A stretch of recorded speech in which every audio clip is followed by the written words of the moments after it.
स्वागत है आपका न्यूज़ ऑफ इंडिया में। आज बांद्रा वेस्ट में अवैध तरीके से लोगों का घर को विनाश किया जा रहा है।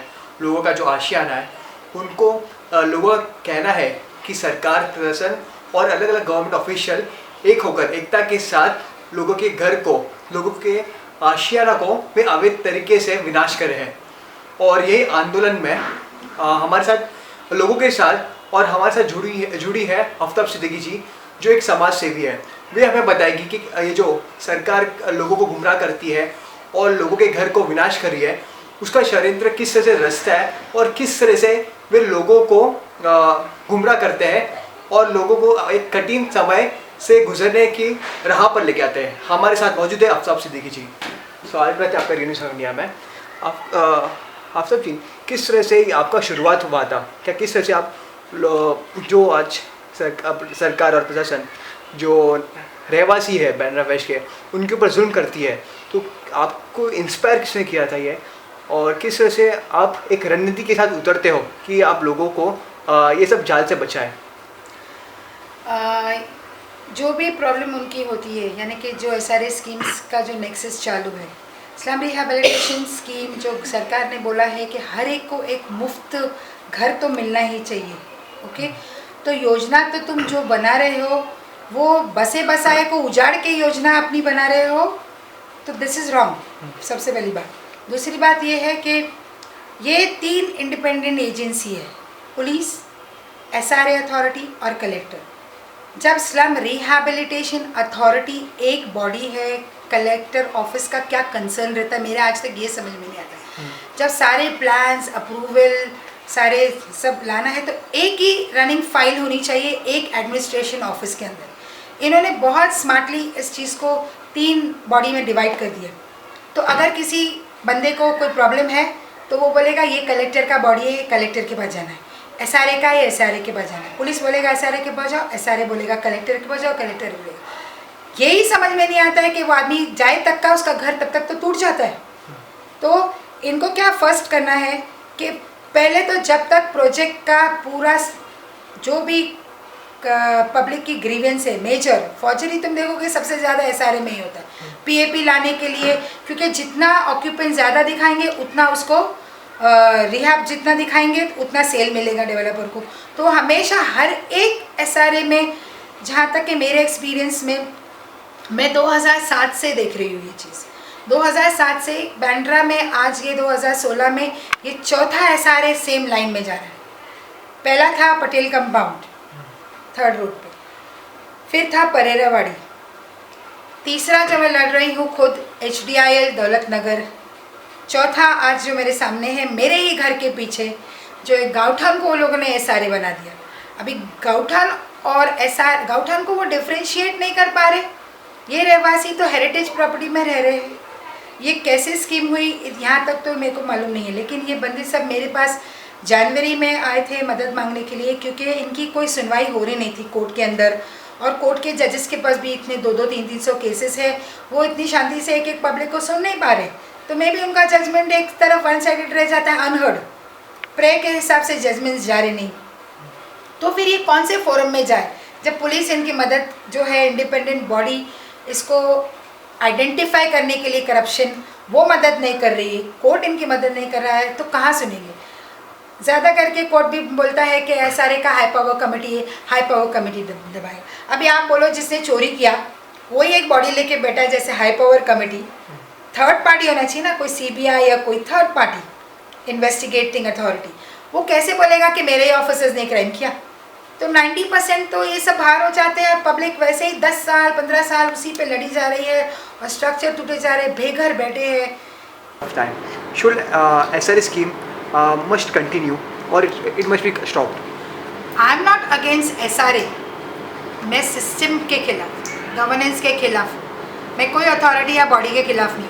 और ये SRA का जो मैं देख रही हूँ, SRA हो या महाडा हो या BMC हो, मेरे लिए बात इनकी घर देना है। चाहे सेल का घर हो, अच्छी एलिट बिल्डिंग हो, सोमाले की बिल्डिंग हो, रिहैब हो, प्लानिंग अथॉरिटी तो एक ही होनी चाहिए। सो स्क्रैप ऑफ SRA हो, स्क्रैप ऑफ महाडा, क्योंकि ये स्टेज ऑफ करप्शन है। नीचे यहाँ से जाओ कलेक्टर को घूस दो, फिर इसके बाद जाओ, सब बिल्डर लॉबी फंड कर रही है इन सबको, सब बिल्डर लॉबी फंड कर रही है पॉलिटिशियंस को। अगर एक एम्बिट में एक ही लॉ बॉडी रहेगी टू एनफोर्स द रीडेवलपमेंट, तो हमको 10 जगह भागना नहीं पड़ेगा। जैसे एक पुलिस बॉडी में क्राइम बॉडी है, ये है वो है, डिफरेंट डिपार्टमेंट से सब एक जगह, एक की रिपोर्ट सब जगह आ जाती है एक सीपी के पास। यहाँ नहीं आती ना, यहाँ का सीईओ एक है, वहाँ का एसआरए का हेड एक है, म्हाडा का हेड एक है, तो सब है, ऑल द हेड्स वो सब आईएएस, और सब बोलते मैं राइट। तो हम रॉन्ग किसको प्रूफ करेंगे?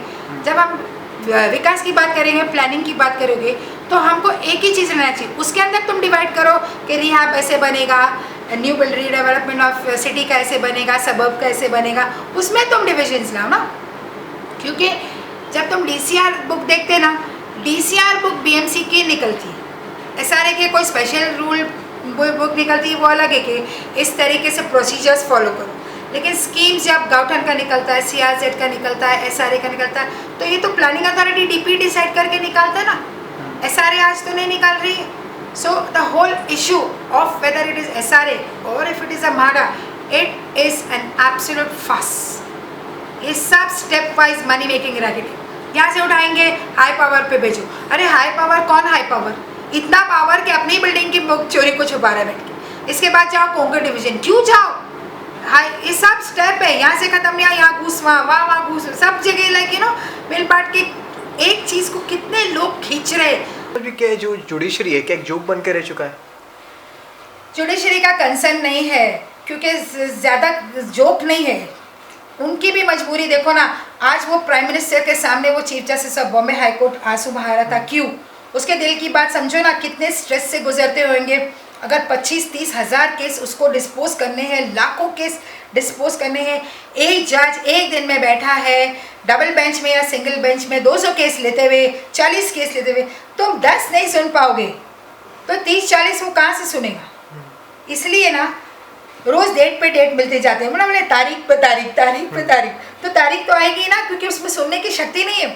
और रोज़ साल भर में 1000 केस जा रहे, तो बैकलॉग इतना हो गया है वो डेट मिल मिल के कि आज तुम 10-12 केस भी बॉम्बे सिटी में कोर्ट खोलोगे तो मुझे नहीं लगता ये केस तुम दूसरे 5 साल में ख़त्म कर पाएंगे।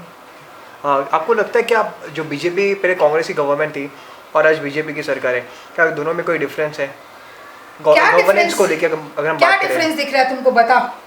बल्कि आज तो मैं बोलना चाहिए कि बीएमसी में भी यही बैठे हैं, असेंबली में भी यही बैठे हैं, सेंटर में भी यही बैठे, तो ज़्यादा स्ट्रीमलाइन होनी चाहिए। ये पब्लिक को एक विजन दिखा रहे हैं, गार्डन क्लीन करके, ये क्लीन करके, ये ब्यूटीफाई करके। जो मेन लूप होल है, you catch that no. One Manmohan Singh can't change, one Narendra Modi can't change, जब उसके एमएलए चेंज नहीं करना चाहते। अंडरस्टूड? सो चेंज कब आएगा? जो दिखता है उसमें चेंज हम देखेंगे। तुम यहाँ हम अंधेर करेंगे तो फिर वो चेंज तुम कैसे बोलोगे? ये तो उससे ज़्यादा तानाशाही होगी, क्योंकि हम ही सब जगह है, हम जो बुलाएंगे वही होएगा, हम जो करेंगे वो।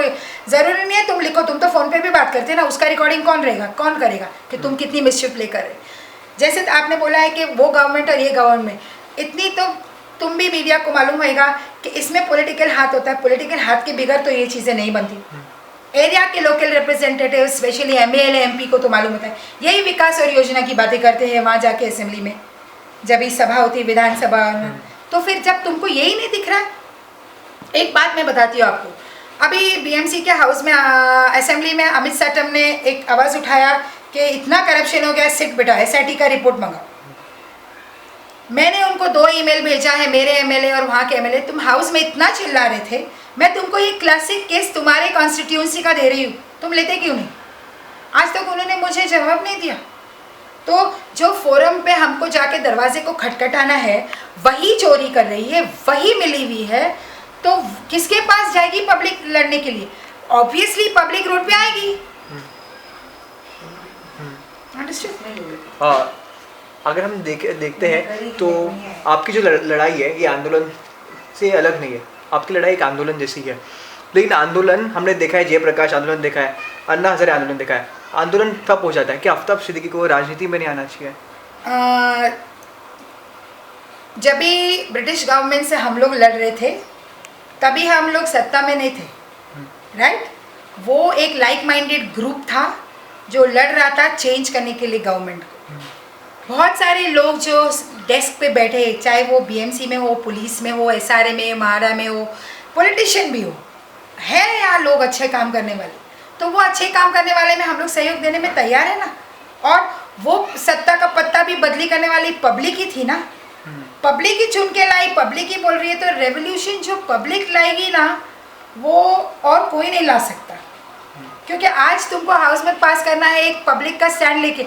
इन लोगों ने क्या किया मालूम है? इन लोगों ने एक ऐसा रूल बनाया कि I am in power, listen to me and this is it, but who are you doing it for the people? No.